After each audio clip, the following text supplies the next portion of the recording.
Do you think Attentive will purchase an email? Well, you've only got to look at Yotpo have done something similar. Shopify brought out their own email tool. It's coming full circle back into if you can own that email address, and that, like, in effect, I've done this for God knows how many years, and people say email's dying. It's still the primary identifier in the internet.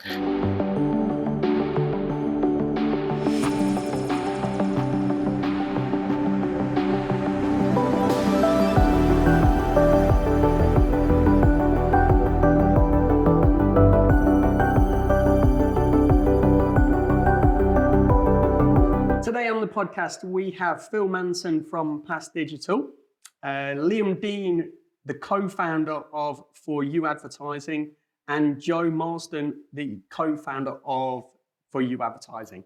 Guys, thank you so much for being on today. Yeah, let's get into it. For You Advertising, Joe. Yeah, thanks for having us on, firstly.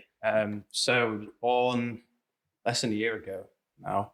One of the leading TikTok agencies globally, I would say, not to blow my own trumpet, but no, that's all right. That's what it's here for. Yeah, that's why we had you on, because you're the leading voice. And we do everything TikTok based, really, but mainly performance ads and UGC creative, working with some big brands, 6, 7, 8, and 9-figure brands. Wow. People might have heard of. What's the biggest brand you work with? Probably the Hoodie. Those guys. It's like a big oversized blanket with the hood. Right, I have seen that, but I didn't know the name of it. Yeah, I have seen that, the adverts for it. I've not seen the site, but I have seen the adverts. Of course, one of those ones, whenever I mention it, everyone's like, what's that? When they do again, then I mention it, they've got 3 at home. Yeah. All the kids wear all those. But they're a good brand from Australia, Dave Fogarty, but global now, and I think they're on track to do a few $100 million this year. Wow. Yeah, pretty incredible story. And so the agency was born out of another agency that I am called Saw With Us. We saw the shift in TikTok 2 years ago now, and we started realizing that we should probably jump at this opportunity. Didn't want to completely rebrand either agency, so we combined forces with a creative agency and a good friend of mine called Lucas, and then For You was wow. I mean, if you jumped on TikTok 2 years ago, there was like 6 people on it at the time. It was a blue ocean. It was a bit Wild West as well. Like, things didn't work very well, and it was a bit of a difficult platform to navigate, but nobody knew why things worked. Yeah. I mean, 2 years ago on TikTok, you could go viral and build a massive following super quickly. Obviously, that's changed. Yeah, it's still pretty possible to do that quite easily, but it's definitely changed dramatically. Every time I post on TikTok, I get like 6 people. It's just the algorithm, it's the mercy of the randomness of it. Yeah.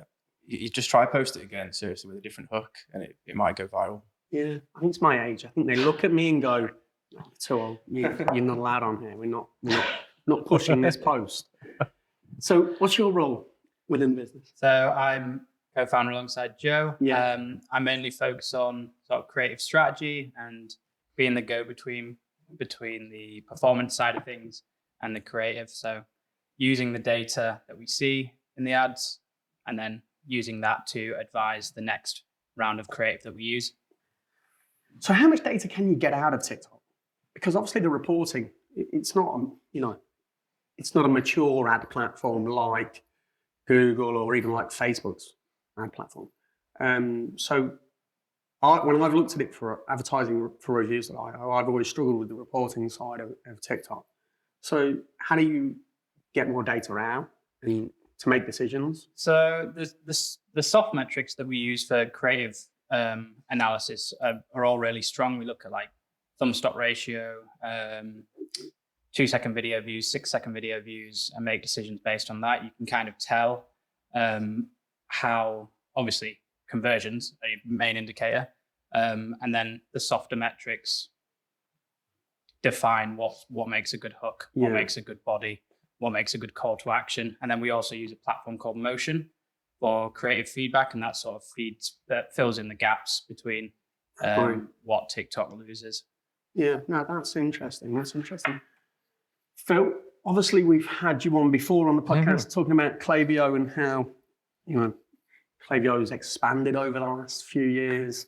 What's happening in that space for you at the minute?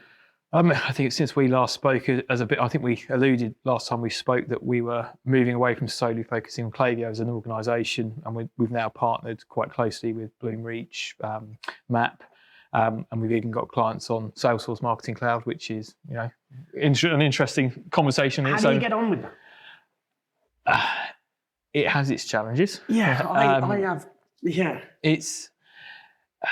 I mean, you've only got to look at Marketing Cloud, and we're going slightly off tangent here, but Marketing Cloud, where the URLs are still the exact target URLs from, a decade ago, it's not been invested in. It's an interesting position. The client we've onboarded that I can't mention, unfortunately, it is part of potentially a wider piece of them migrating off that. It's only true enterprise that are using that. Yeah, and that comes back to that age-old position of IT buying software versus marketing buying software. Yeah. And I think that's the big difference in that space. And you can see it with IT wanting to bring in, single customer view or CDPs, but then they're forcing marketing teams to try and deploy on something that's probably overly complicated and too much. So I think there's going to be some interesting plays this year in that space in terms of, does it become an IT-led buying decision to buy a CDP for the reporting side and the data structure versus a marketing rapid deployment? And maybe the balance is, how do you get two systems talking about our APIs to get the best of both worlds? So you've got a siloed CDP and a marketing automation platform such as Klaviyo actually doing some of that delivery. Yeah. Although they don't call themselves marketing. So Klaviyo is still the major part of the business. Oh yeah, it's 90+%. Yeah. It's just similar to your conversations earlier around identifying where the trends in the market are. And we were seeing a lot of the Shopify agencies starting to offer additional marketing services. Like, well, we don't want to become a price point commodity where it's someone's beating us up over £10 an hour. It's right, where do we add value? And it's in data. And that's where we can come in and run other platforms and other systems. So, be that Klaviyo, Bloomreach, Digital, whatever it may be. Bloomreach I hear about a lot more recently. It's something that's being spoken about a lot more. It's immensely powerful, but I still think it's a different business decision. So I think for me, you have to have an additional level of resource internally and expertise, i.e. IT-led, versus having a website. You need that alignment of all the data sources, because you are buying you're buying a true SaaS product. You're buying the software and then saying, you go away, you fill it. Right. Versus Klaviyo, which is a little bit more not self-service, but it's straightforward. You've got a Shopify plugin, it plugs in. You've not got that so much with Bloomreach. So if you've got a more bespoke platform, you need the expertise internally to develop it and get the best out of it. That seems maybe a bit too difficult. Well, and the other side of that is it really then means you have to move away from having siloed, an email marketing manager. Someone looking after conversion on the site, and really bring them together under maybe a director of customer that's aligning the strategies across all of those touch points. Otherwise, you've just got a very expensive email tool that can do the other bits, but you've got to have all those departments internally talking together and working together. It's getting there. The bigger the organisations are that. Yes, that gets there when you're going more up market and you're going enterprise level. But obviously, most D2C brands can kind of grow with Klaviyo, can't they? They can 100% with Klaviyo, and because it's easy to install, easy to use, simple onboarding, and gets more complex as your business gets more complex. So on that, is there any new features coming out of Klaviyo that you know of? Any stuff coming down the pipe? Don't talk about their review solution that they might be launching. I think what I've seen, there's fun stuff coming through, like countdown timers being built in. So again, I think they're trying to get to that point where rather than going off to another app to drive a piece of activity, you'll be able to do it front end. Attentive purchase Privy. Mm-hmm. Do you think Attentive will purchase an email? Well, you've only got to look at Yotpo have done something similar.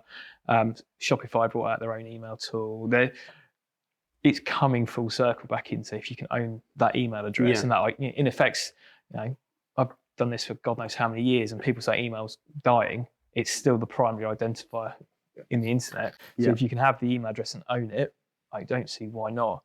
I think you might get get some traction, maybe at cost price lower than Klaviyo, because with Klaviyo 1, the pricing is going up and creeping up. They've got a while to go in the UK before they think about acquiring an email service. I know that the team's only just set up in the UK. The Attentive team. Yeah. I mean, but because they've got so much data now with the Privy acquisition, Privy's got one of the most installed apps in the App Store. I think it comes back to what we alluded to. It is around the brand. So in this case, the customers of these apps, working out what is their customer experience, because Privy, yes, may be more powerful than this, but they're still then siloed products. I agree. I think it's how does it kind of join together and work that way. But you've got Privy coming in, joining up with Attentive. You've got Klaviyo expanding into other areas. You've got all of this going on, and then you've got TikTok launching their own shopping service, live shopping service. Is that live at the moment? Yeah. And when a customer buys from a retailer, does the retailer get all of that tracking data? Can they see whether they've been on the site previously and then purchased through TikTok, or are they just on that one window? Yeah, TikTok shop is mainly through the platform itself. Yeah. The advantage of it is minimizing that friction, and they're wanting to make it a habit, so you don't have to leave TikTok to even purchase. So they're pushing it quite. So do they get a true email address? We work with quite a big cosmetics brand who's run into this issue. They've 90% of their sales are going through TikTok shop. It's influencer led, and we approached them, to help out with more of an off-platform strategy, and they kind of realized they have zero data. Doing like multi-six-figure sales a month. So they must get the customer's name, because obviously they've got to deliver something. So they're getting the customer's name and address, but then probably not getting email. Yeah, they're just losing out on that ability to. So that's exactly the same as Amazon. Yeah. So Amazon owns the customer, and you can't. The thing there, you can't collect a review afterwards. Yeah. So you can't collect any feedback on the product. Yeah. And you're not. When you think, and it comes back to that silo channels again of, well, actually, we were chatting pre-starting the recording around the attribution. Well, if an email's driving someone to the website, but then to TikTok, for example, we might want to stop sending them emails because they've just transacted and do something else. But if you can't tie those endpoints together, exactly. Yeah, exactly. You're kind of flying a bit blind. Do you think they will obviously advance that? But then you could argue the same that Amazon could have done, and they've kept that identifier. I think it's within their best interest to keep it on TikTok. Yeah, but I think I think it's in their best interest to keep it on TikTok. But I think if they could, you've got to be able to see that buyer journey, and you can't see that at the minute. You can only see that actual purchase within TikTok. You can't see that actually it was driven from an email. No. Mm. But even down to a simple, could they hash and identify back out that Klaviyo could understand, so you could exclude that customer from certain columns, or put that piece. The fact that you've then got a channel really that you know nothing about those consumers, you've got no idea what's driving that buying behaviour. Why? You don't know anything. No. Yeah, it is a funny one.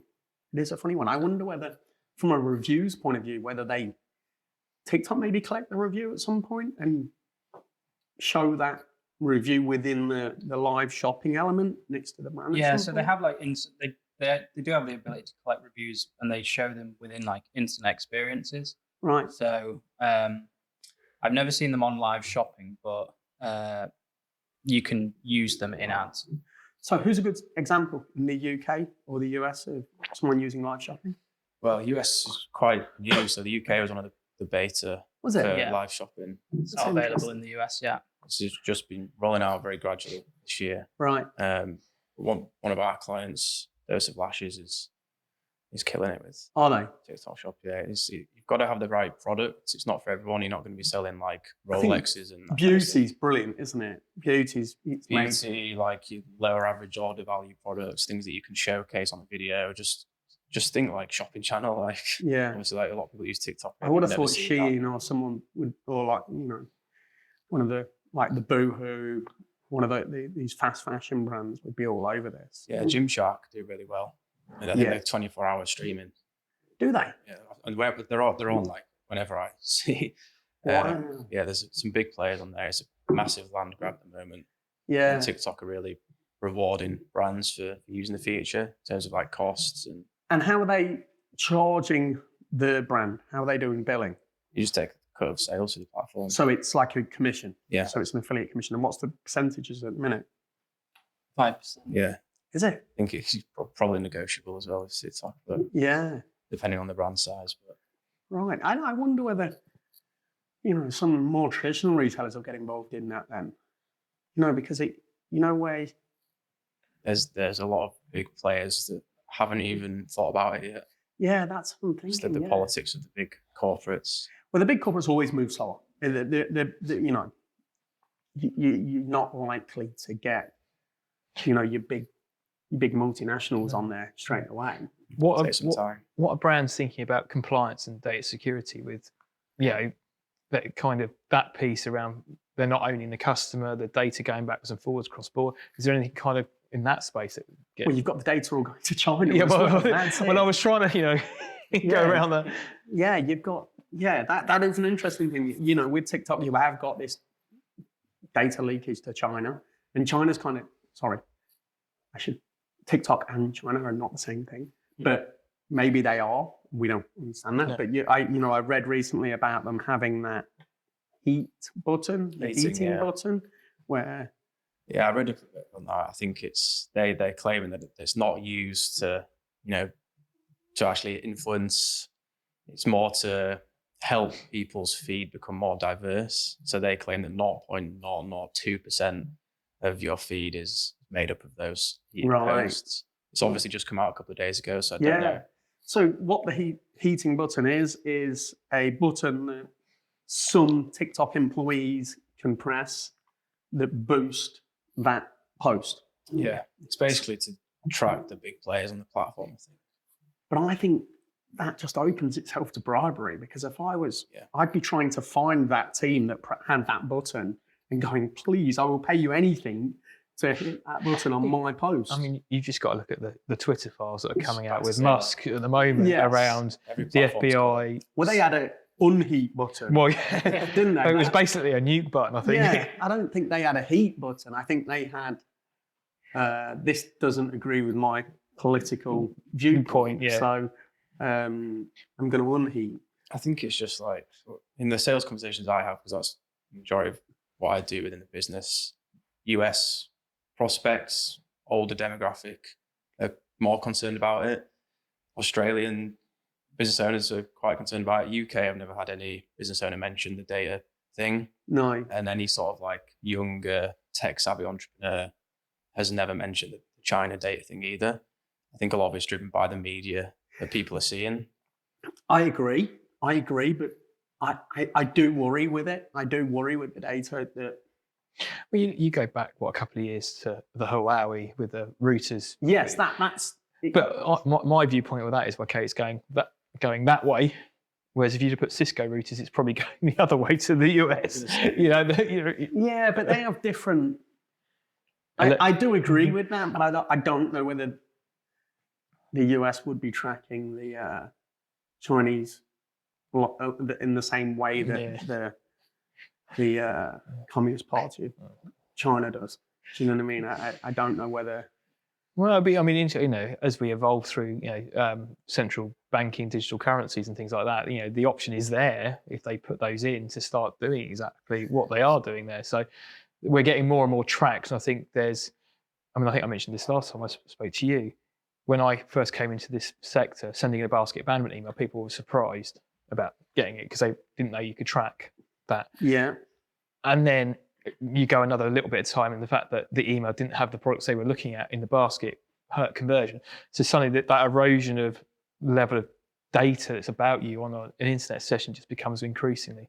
And you look at you mentioned dog food to your wife. I want to get some dog food. Suddenly you paid ads on Facebook and your dog. It's who's there. Listening? Who's listening? No. Who's tracking the trackers type thing, isn't it? Yeah. I think I agree with that, And I actually brought that up to somebody else, and I said, how is it when I talk about something, is my phone listening, is Facebook listening, is Alexa listening?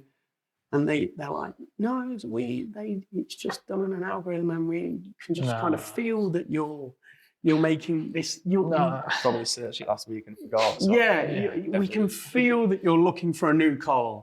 You know. Well, I was sat in a pub and chatting to an old school friend. He said, "Oh, do you know X and Y?" No, never heard of them, never met them. Go home, scrolling through Facebook. Yeah. Do you know this person? You're like, oh, come on. Yeah, it is. I think Facebook's probably the worst, and I think they know that. You don't touch Facebook shopping, Facebook ads at all? Not in all your advertising. My other agency do. Right. Majority spend on there. Facebook's an interesting one. I think they dropped the ball a little bit the past couple of years. Yeah. And TikTok's had a huge boost because of that. I don't think it's a very well-liked platform. I think Instagram's was their saving grace, and I think the cool kids have almost switched off Instagram now, the same way that we switched off Facebook.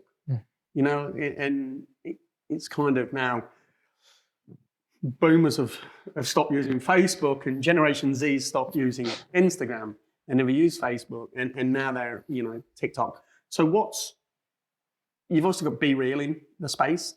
Do you see that as a competitor to TikTok? No, not really. Not just the way that the advertising is not a thing that is going to take spend away from our clients now, because they don't offer that as a. And how do you attract most of your clients?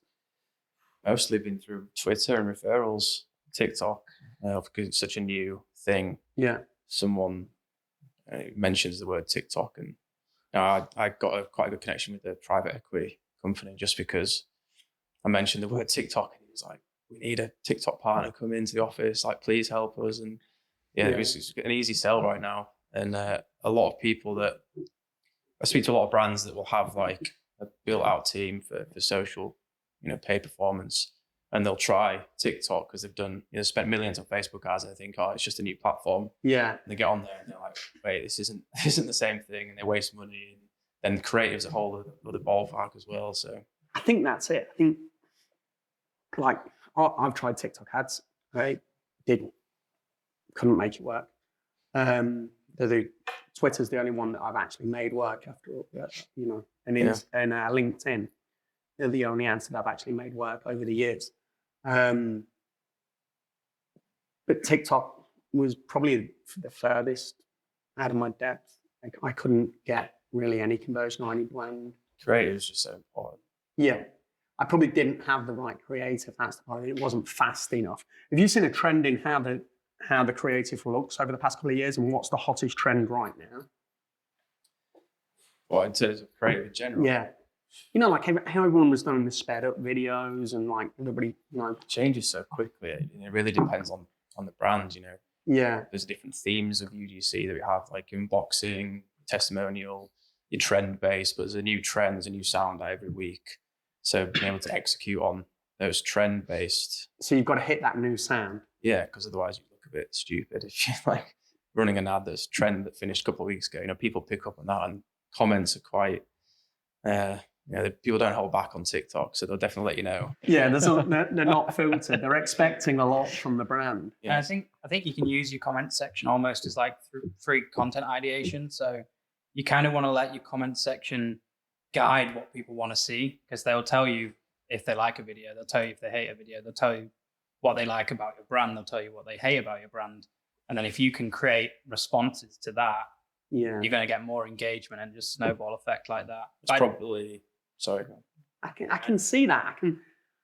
I can see that. I can see that being what terrifies a lot of the mainstream brands. Yeah. They don't want to take risks. Getting that feedback, having somebody go, I hate what you're doing here, and this is what. But you also got that,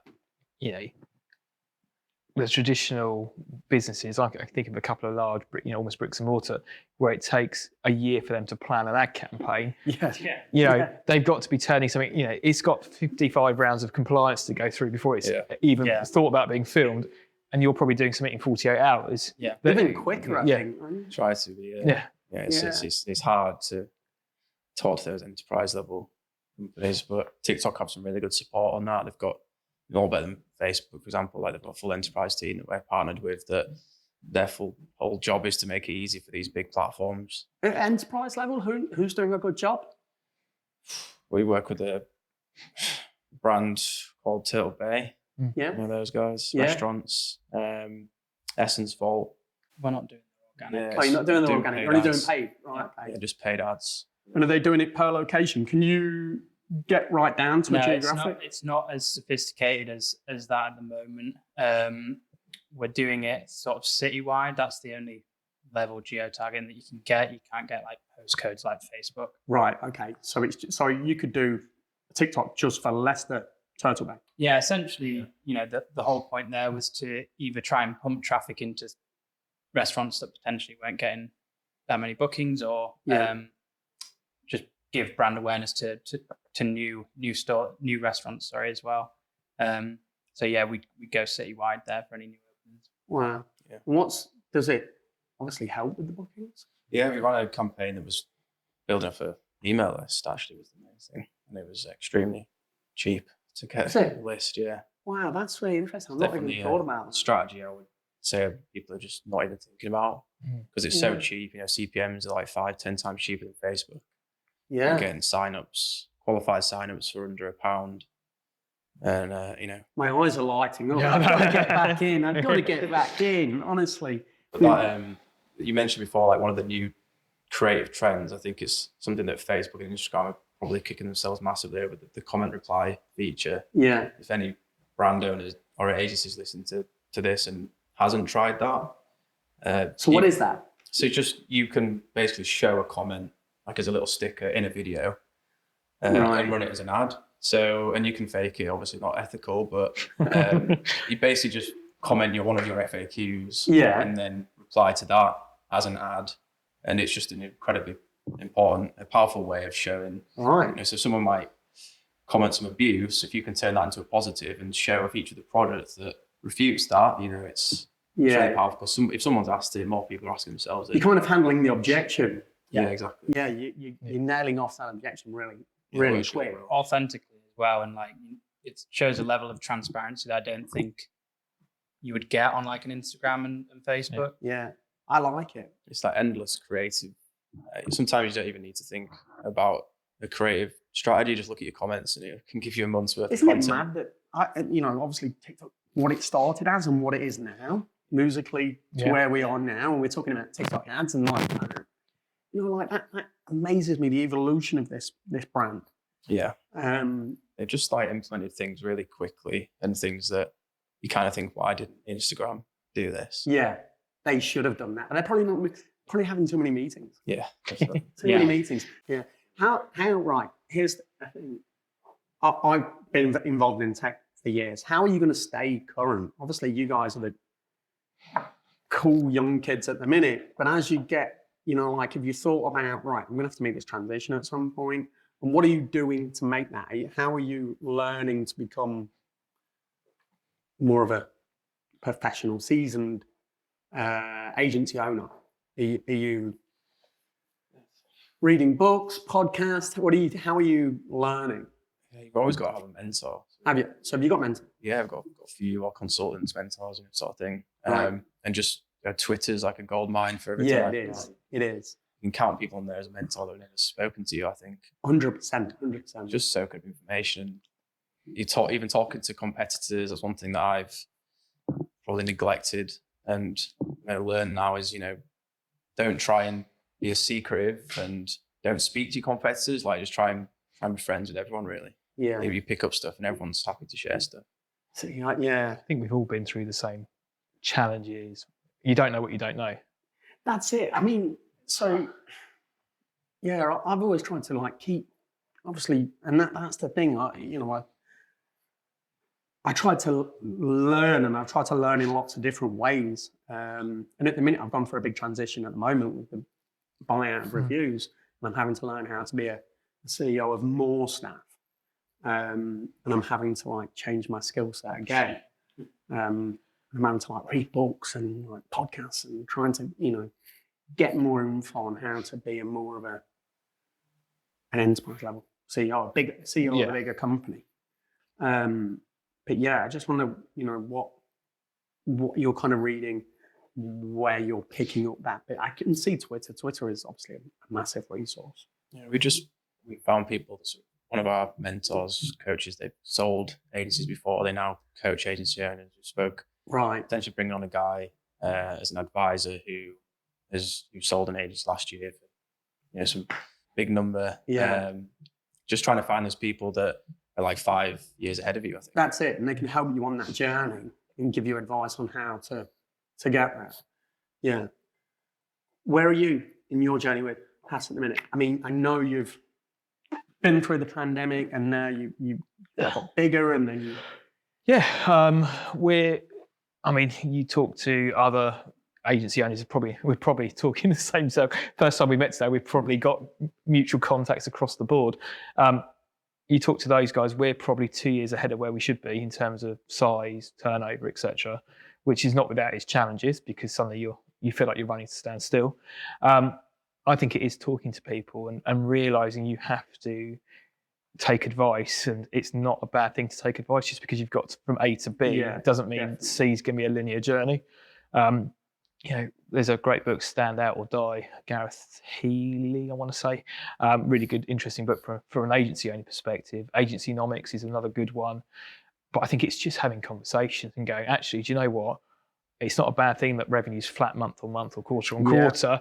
It's still a success in the market, etc. And it's looking, I think, for one of my big transitions in the last, probably second half of last year, is I'm not looking at this month anymore or this quarter. I'm looking at the next 2-3 years as what does that look like? And that's a big change of pulling out of operational day to day to really thinking more strategically about the business. Yeah. And what does that look like? Does that, you know, one of the big questions in my mind is, if our aspirations for Pass are from going from, you know, A to F, to use, you know, a random set of letters, am I the right person to be MD to do that, or do I need to step back for the good of the shareholders, still me, to go there? And that's that. I think I think you should be confident in your own ability and just learn to be that person. But I think it's about recognizing that you don't know everything, and actually it's not a bad thing to bring experts in, like you say, and go, even if it's just to validate what you're planning to do, or go, you know, we did that, this happened, so we did this and we tweaked it. So you just speed up that time to market a little bit. I think it's been, I heard it the other day, hands off, eyes on. So knowing what's happening, but letting, you know, delegating, letting people deal with it. Yeah. Because ideally, well, I have the opinion that I shouldn't be the best at anything within the business. Yeah. You know, we should always be hiring people better than me for every role. So when I get on calls and people sometimes surprised that I'm not going to be running the ads, it's like, well, you wouldn't want me running the ads because I'm rubbish at running ads. So I'm not spend more than like 50 quid on TikTok ads. Yeah. Hire someone that's, you know, spending millions and they've had all this training. And it's like, that's how we should run a I think business. one of the interesting things I've seen is we hired really good people 18 months ago, 2 years ago, that took pressure off me. So you end up with your heads of or your directors, and now they're at the stage where they're hiring more people to take stuff off them. And it's that transition down and that knowledge spread is really good, because actually we've had a transition. I'm sure you guys are the same. You were selling yourself, really, not the business. Now we're selling Pass as an agency and our services, not Phill as the expert within that. That's not to say I don't get involved on occasion. And I think that's a real hard thing to do. Hard thing to do. You've got to build your own brand and you've got to build this business brand separately. And I'm not. And you've got to do them side by side.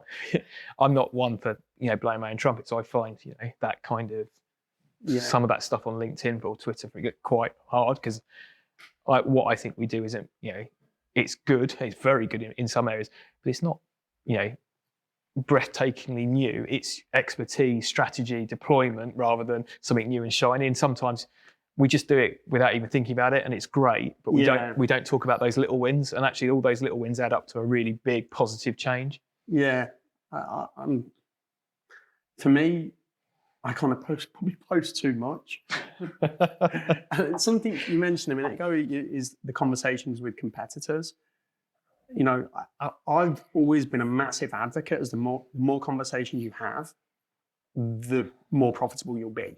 Whether that's with customers, competitors, or just people in the space. Like that's probably my one bit of advice would be get out there and just like today, you're coming here, you're meeting Phill for the first time, you meet me for the first time, and just keep doing that. Yeah. And if you do that consistently for a long period of time, that compounds, and it's like a snowball. More conversations you have, the luckier you get. Yeah. And I 100% believe that. Well, we've built our whole business on referrals and networking. Yeah. Yeah, we're only now at that point going, well, how do we start generating more inbound? Because inbound's tricky, isn't it? And it's hard work. And it's that speculate, how if I speculate now, how long is it going to be before that money starts coming in versus, okay, I'll just go and have a meeting with somebody. Yeah. But that network builds you to a certain point, and then you kind of plateau a little bit, and you have to have thought about. Have you done outbound? We're just about to kick off a project. Right. And I think we've spent a lot of time as a business trying to identify who we are, because we've been through an evolution of kind of me as a freelancer to oh bloody hell, we're an agency, or overnight. It wasn't the plan to really last 6 months of last year really building what we call Pass 3.0, which is we've moved away from just being Klaviyo to being a marketing automation agency with a defined go-to-market strategy. Yeah. Which is now we've almost bedded that in and tested that from the second half of last year, which is working really well. Now we've got that we can start thinking about how do we bring marketing in to really drive that forward. How have you, with TikTok, has anybody managed yet to do outbound with TikTok? Like selling TikTok ads on an outbound, doing, something I saw, in the past with Google, in the past with Klaviyo, and in the past with Facebook ads, that you'd have these people cold calling, going, oh, you want to get on Google? Obviously, very early days. You want to start doing Facebook ads and really pounding the phones to try and get customers. And I don't know. I've not seen that with TikTok. It is. We're using outbound quite aggressively. Yeah. Okay. Yeah, How many have you got in your outbound team? Just one. Right. Okay. Does it work? Yeah, it's working well. It's just the new thing, like TikTok, isn't it? And it's we've not been that aggressive because we went through like a period of rapid growth, like start of last year, because there was so little competition. Yeah. To then like being shit, we need to like focus on infrastructure and build a team out, and back end of last year really cemented that, and now we're in a position where we can aggressively scale. So we're just firing it up, but cold emails I think is going to be a pretty. Yeah, I think if you can really define your customer, I think that's the thing with your business and the TikTok ads. I mean, could you, instead of doing cold emails, can you message on TikTok via the API? Can you mass do that? No, it's difficult. They have to be following you back. Right. I don't think even if you could do that, it would be the best channel. I think cold email is probably the best. Cold email, LinkedIn, we are trying cold calling, but it's always difficult cold calling e-commerce companies. Yeah. So I think cold email is probably the go-to strategy. They're just trying to figure out that offer because, it's some people still don't think that their customers are on TikTok, and trying to just work it out. We've been offering training, in-house training as a strategy recently. Yeah. Because some people feel like they don't want to invest in an agency for TikTok because it's not got the potential to actually work. So they prefer to just train. Because a lot of big companies already have an in-house media buy team. Which they expect to do everything. And now they expect them to do TikTok. That's the problem. One of the things that thinking about our journey that's worked well for us is almost a pre-sales technical audit. So we actually, as part of almost the initial 15-minute call is, look, the best thing we can do is let's have a look what's set up, what's configured. Yeah. Look at Google Analytics as a contribution and just give it, okay, well, look, actually, realistically, you're leaving X amount of revenue on the table. Here's a proposal. But it's getting that, we've just got quite a succinct process. It takes us about an hour just to run through the Klaviyo configuration or whatever it may be and just go, right, okay, we can add value here. Or do you know what, this is really good. We don't need to do this. Just think about that. It also allows us to qualify out a lot of brands. So you're doing that as like qualification process. But it also gives us a good story to have come back to and say, look, we rank out of 100, so our pre-qualification works out about, I think there's 100 points available, and you say, well, you're at 25 out of 100, you should be at 50 at this stage, and you've kind of got a nice story then to go back and explain what's going on. And how many influencers did you work with? Yes. Yeah, so Mainly creators rather mainly than creators. influencers. Sorry, creators. with this, the terms used like interchangeable. I think it's important to define like a creator as someone that, so we don't make the content to post on their profile. You're making it for the brands. We find people that fit the demographic of the client and they're good at making videos. And if you've got that, sometimes it works well. A lot of the time it works better than influencers, because I think influencer now, depending on the influencer, people see straight through it, don't they? So we've got like quite a large network, probably close to 1,000. Wow. But there's a few that we use time and time again. Yeah, Because they're just really, the really good ones. Yeah. The ones that you can just trust to just rip a concept. Yeah. It's a bit of a bubble, like, because it's the core of it. It's making videos, like TikTok videos, so everyone thinks it could be a creator. And we probably turn down 80-90% of people that apply to work with us because it's just not good at all. I think if you go into any city centre right now, there'll be 10 girls and boys dancing shooting around TikTok content somewhere at some point. I mean, I see people dancing like they saw like the train station the other day. Someone just setting the phone up and just dancing. The street interviews are a good organic strategy. You've seen those. yeah, I think every brand should try that.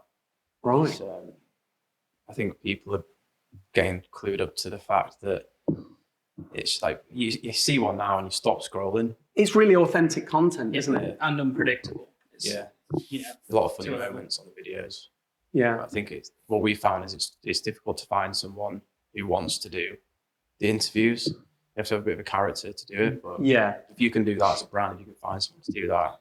It's a good strategy that's working right now. Yeah, we've definitely got to do more on TikTok as reviews. We've got to go up and be doing those street stops or things like that. I think maybe doing that at expos is a good idea for us. Yeah. I think that'd be quite good. Shopify events. Yeah. Yeah, I think just try and make it funny. I worked with a brand called Balls. So like manscaping product. Right. Okay. And theirs is just hilarious. Like just you going up and asking people if they shave their balls. It's quite funny content. Trying to add that. Is it a girl going up or a guy? No, it's just this bald bloke who's quite a funny character himself. Right. But they're just crazy viral because of it. It's good. Check them out. I end the podcast by asking any books, newsletters, podcasts that have influenced you recently and you would advise our listeners to try out. I will start while you think of one. I'm reading the book it's called Red Notice, and it's by a guy called Bill Brower, who was a hedge fund manager in Russia, and went through loads of trials and tribulations. I think he was on the hit list of most wanted by Vladimir Putin. And a lot of people, it's a true story, a lot of people dead from him running a hedge fund.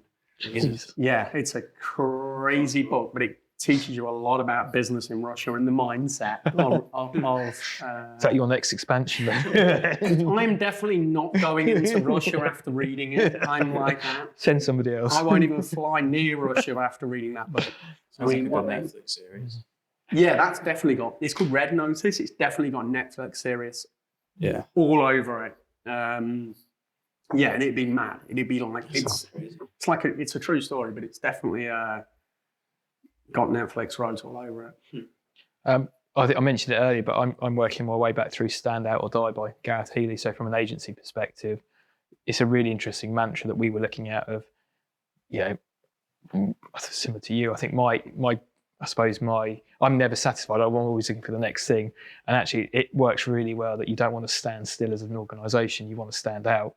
And it's been really quite a useful book, just to go, that makes sense, or we're already doing that, but to validate what you're doing and just question yourself as you go through that process of, is this just standing still, or is this really pushing what we can do as a platform or as a business? Yeah. Have you read Seth Godin, No. The Purple Cow. No, I'll have to have a look at that one now. Read that, because that's very similar to what you're saying. Yeah. How do you stand out Yeah. in your space? That's definitely a good read. It's an old school marketing book. No, I'll have a look at that. It's good, very good. Guys, you got anything? Yeah, I've just finished reading John Warrillow, Built to Sell. Right. So that is mainly around systems and processes for scaling a business. If And is it sales team yes, or is it the whole business? no, the whole Yes. yeah. Right. Wow. I've not heard that one. Right. I Yeah. will. Really good for anyone looking to scale different elements of the business. Always coming from that angle of building to sell. So we Right. approach it as, you really should approach everything As an exit. as an exit. Yeah. And this has sort of given me the tools to think about that a bit more. So you're thinking long term on what it looks like? Because I know from my past experience, I've just kind of had an exit. I'm still involved in the business, and I didn't think about an exit when I started reviews. And when I exited, when I was in that process, I wish I had, because there were certain things I wish I'd set up differently. So is that helping you set things up now? So we're quite lucky in the fact that it's such a young agency that you can build these processes with Yeah. that in mind. So building systems and processes that are scalable, that you can just rinse and repeat in various other areas, and then Liam's only broken glass. I think it's important to do that within an agency as well, because a lot of agency owners fall into the trap of like silly things that will literally make it impossible to sell, such as like 30-day rolling contracts, them being the face of everything. Yeah. Like if you only have clients on 30-day rolling contracts, you pretty much can't sell your agency, Right. because they could just, all the revenue could be gone in 30 days. Yeah. And if it's, if you're the face and you sell, then nobody wants to work with you. It's a dangerous trap to be in. And so many agency owners I talk to are in that trap. So they're just going to be always on that wheel. yeah, but you say like, do you want to sell your agency at some point?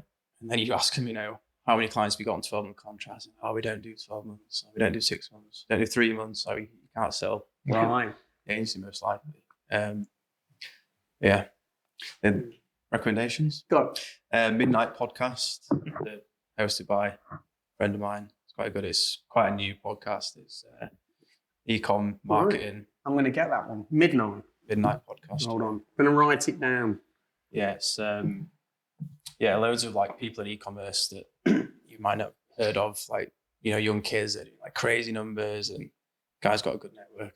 Has it? And are they? What's the host name? Mark Kelly. Mark Kelly. Yeah, Right. Matt M-A-T. Matt Kelly. Yeah, he's had like 3 massive e-com startups, and he's launched a new one recently called Space Goods. Oh, wow. I love finding new podcasts. That's why I literally do the end of the podcast like this, Cool. just to learn new things, because it gives me stuff that I can listen to and read, different books to read, and hopefully it helps the listeners as well. Guys, thank you so much for joining me today. Honestly, it's been a pleasure. I've learned so much, and hopefully the listeners have learned a lot too. Thank you so much.